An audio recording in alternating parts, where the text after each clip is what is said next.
The first one is Usman Burns made official. The rest of the card looks awesome as well. This lineup of fights, I even, we got a 6-fight main card headlined by Kamaru Usman facing down Gilbert Burns. Finally. Macy Barber in the co-main event, Alexa Grasso. That's a really great fight, and it's really weird that I feel like Macy Barber got an upgrade in opponent, even though she lost her last fight. Weird to me. Weidman taking on Uriah Hall in a rematch of a regional fight where Hall got knocked out by Chris Weidman.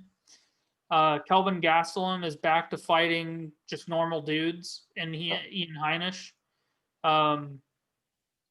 Rodolfo Vieira, a dude with a ton of hype on him, takes on Contender Series vet Anthony Hernandez.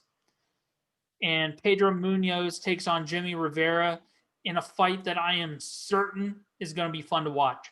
Brad, how do you feel about that main event? The main event's going to be excellent. Gilbert Burns is a guy that every once in a while there'll be a guy that comes into a division and like gets like 1 or 2 wins, and he's like the #1 contender. Like Darren Till. Like Darren Till cuts his teeth at welterweight, and then he goes up to middleweight, has 1 fight, and then is ranked like at #3. So Gilbert Burns is a guy that did all his work at lightweight and then comes up to welterweight, and then out of nowhere, gets 2 wins. He beats Maya, and then all of a sudden he's fighting Woodley, and then just murks him, and then all of a sudden he's the new #1 contender out of nowhere. Hasn't fought anyone else in the top 10. But here's the thing: Usman's already obliterated most of this division, and very dominantly with his dominant style. Gilbert Burns is clearly the most interesting matchup against Usman in that division. A former teammate, a guy that's well-rounded. It's going to be great. I mean, Usman's obliterated most of that top 170 already, and everybody up there seems to be a lot of specialists still at 170. Gilbert Burns is more of a well-rounded guy. So very excited for that main event. Should be great. Do you know who moved camp? Burns. Where did he go? Do you know? I did, but I don't remember. Because back when he had mentioned it back when he was supposed to be fighting in the Masvidal spot. Okay. Now I don't remember off the top of my head.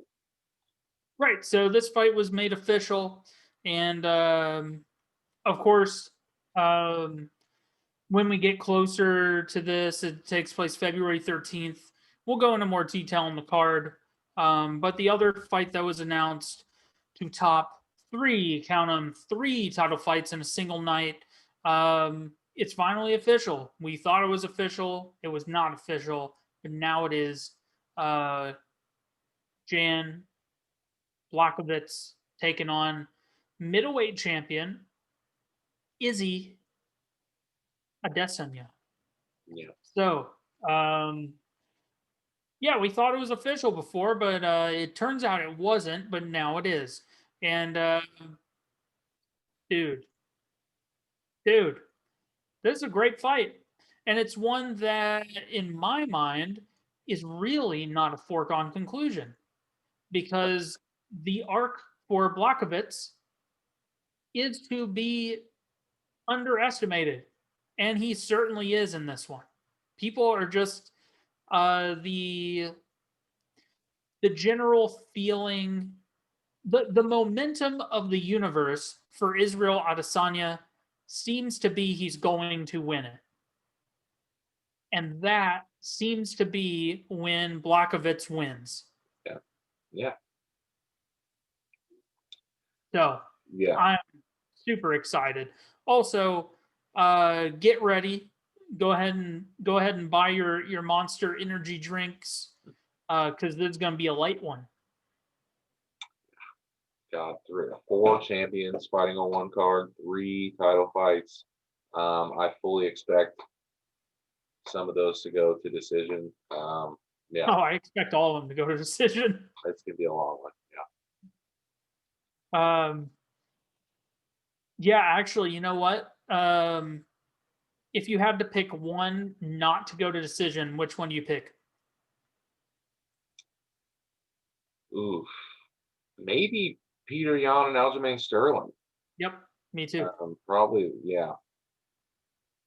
Yeah, And I I really think highly of Sterling's ground game, and I just haven't seen Peter Yan um, aggressively have to defend takedowns and work off his back. So I think it'd be very interesting.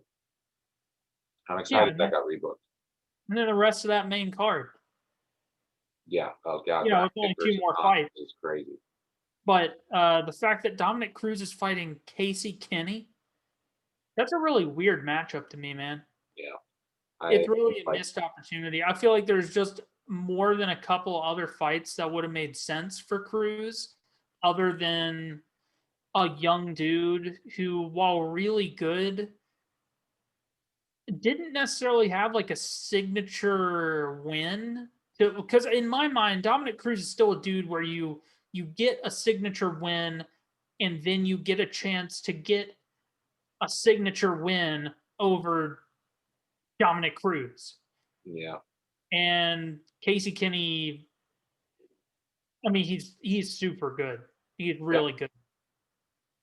But I think it's more a test of, is Cruz slowing down rather than how good is Casey Kinney. That may be unfair, but that may be unfair to Casey Kinney. But um, yeah, that's just how I feel about it. yeah, yeah. And then Thiago Santos is more than likely going to lose a decision to Rakic.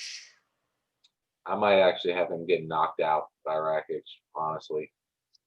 Nah, see, this is how I feel about it. If Rakic didn't want to stand with like a reasonably shattered Anthony Smith, he sure as shit does not want to stand with Thiago Santos. Dude, Rakic starts throwing those leg kicks with, like savagely at those weak knees of Thiago Santos, they will be blasted to oblivion. His knees will Ah, fall off. see, you thought of the weak knees of Santos. I thought of the lack of fighting off his back of Santos. So really, it could be either. I It mean, could be either, honestly. it could be either or both. We don't know, but yeah, I think we're both on the same page Yeah. as far as who we think's going to win in that one.